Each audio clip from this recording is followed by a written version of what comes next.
How's everyone, Nico here, and in today's video we're going to be having a look at this Deepcool chassis. So this is the CJ530 4F. Let's get right into it.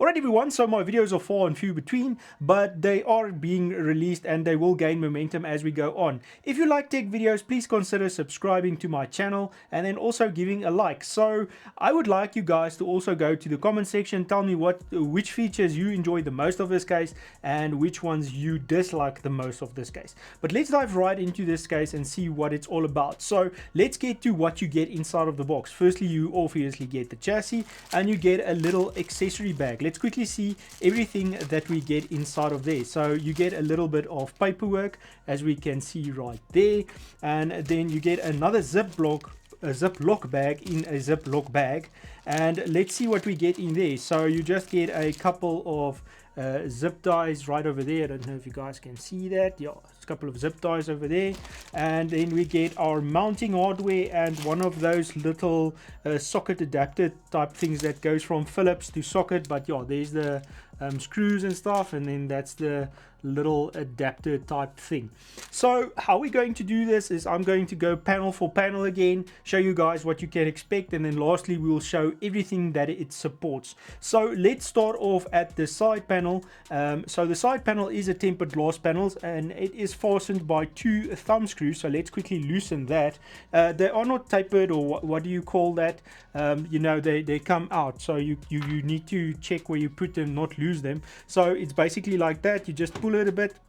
What's nice about it, it is resting on the feet there, so you can just lift it out, and there we go. There is your side panel right over there. It is about 2 to 3 mil glass, so it is quite thick, and let's quickly put that away. So let's rotate this case and let's have a look at the back side. Just going to put it like this, and as you guys can see, it's got perforation here, or meshing here, so you have ventilation right over there, because we do have intakes on this side. And obviously the power supply is coming on this side, so that's nice to see. Also two thumb screws again. Let's quickly loosen them. All right, so as we can see there, let me show you the guys there.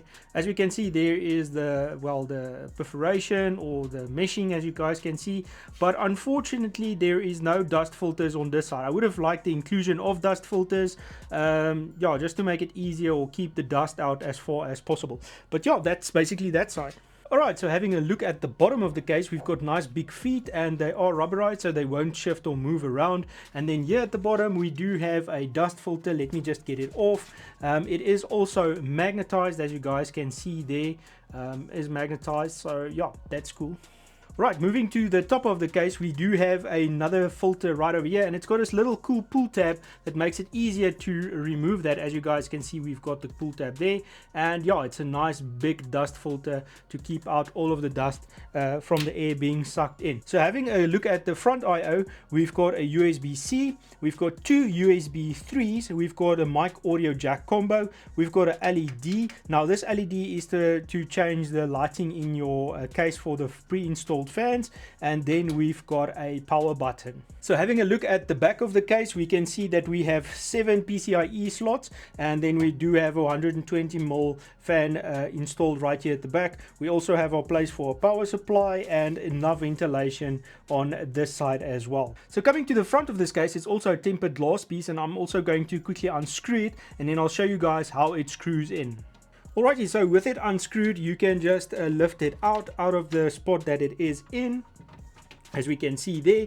And then let me quickly show you how it fastens. So as you can see right over there, if it can focus, there we go. So that part is the top and bottom piece are fastened like that, and here at the back, as you guys can see, we've got this bar right here that also just fastens to the chassis itself. So let's put this aside quickly. Alright, so spin the case around because I quickly want to show you guys this part right over here. So I'm quickly going to unscrew it, and I'm going to tell you guys what this part does right over here. So this part removes completely, as you guys can see there, and as you can see, it does have space for two drives, two 2.5 3.5 inch drives right over there, and then if you flip it around you can actually mount a 3.5 inch drive right there, and it basically just fastens right there to the PC itself. Let's talk about what you get pre-installed. So pre-installed is a RGB fan at the back that's 120 millimeters, and it is just a normal fan. And here at the front we've got 3 reverse spool fans or reverse blade fans, as you guys can see there, also RGB. Now if we spin the case around like this, we see that we do have actually a fan and RGB controller also installed at the bottom right over there.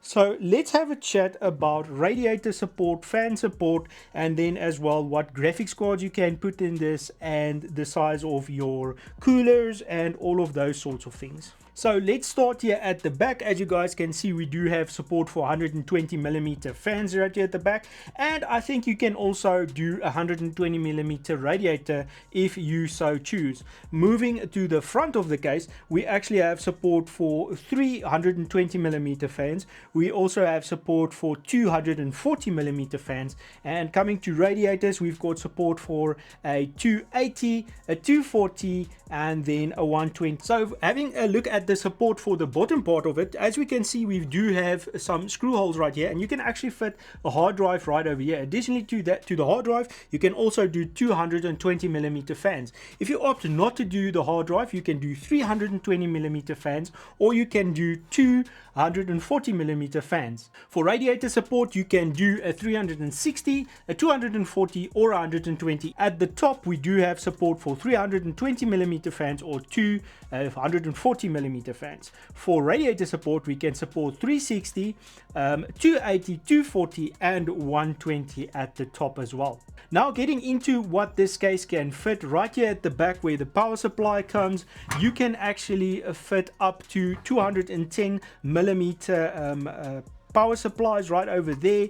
And then coming to the front of the case, for GPU support, you can actually do 410 millimeters, and then for a height of an air cooler, you can have up to 160 millimeters of space right there. All right, lastly, let's just check the space that you have at the back for cable management. So if I measure it like this, at the bottom here, now obviously your drives and stuff will also come in there, but the cavity we have here is about 9 centimeters, and where it's a bit elevated, we've got about 3 centimeters of space for cable management. There we go, guys. I think that about covers everything that this case can support.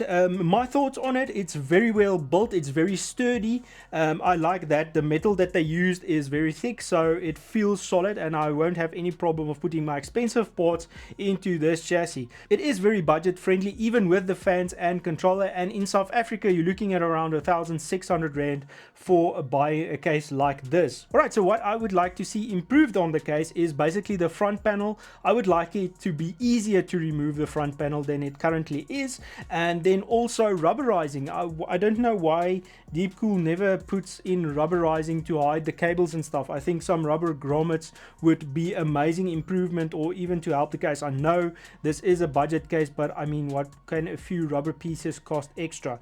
But anyways, that is the 2 things that I would like to improve on the case. But other than that, very good case. I can't wait to do the build in it. And yeah, guys, Deepcool did send it out to me, so Deepcool, thank you so much. They didn't pay me for this overview or anything. Yeah, that's basically my own thoughts.